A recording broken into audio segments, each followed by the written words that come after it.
It's amazing how much can occur in an episode with little actual action. That, at least, is the inference I made from the fifth episode of The Old Man.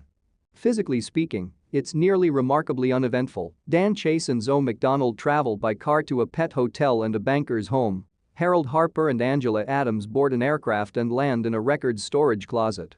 But even within that fundamental structure, allegiances change like shadows when secrets are exposed. Although I'm not sure how much of what they're selling I actually want, watching them is always a blast.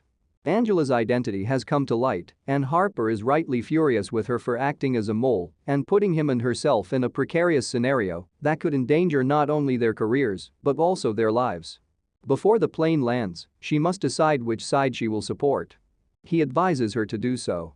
However, he is not the first traveler who has discovered something about their seatmate.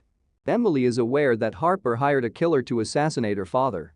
She also knows that he did so in an effort to humiliate her during their meeting with the attorney for Afghan warlord and her mother's ex, Faraz Hamzad. According to her, this was no different from her using the name of his deceased son as a weapon against him.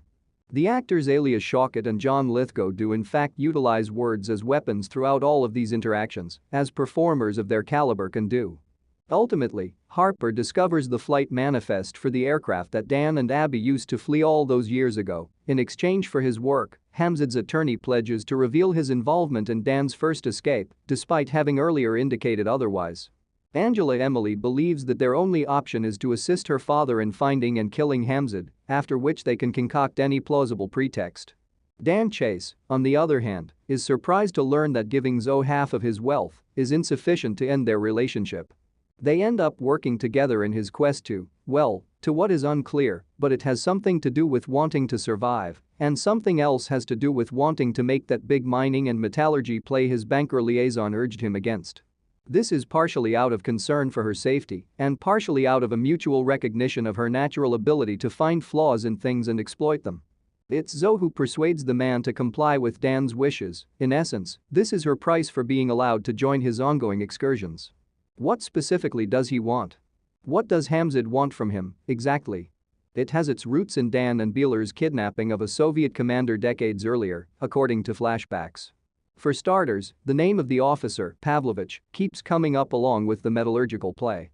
For another, the flashbacks reveal that Beeler was working as a double agent, providing the Soviets with intelligence about Hamzad's Afghan adversaries in order to bolster Hamzad's position and prepare for the inevitable power vacuum that will result from the USSR's withdrawal from the nation.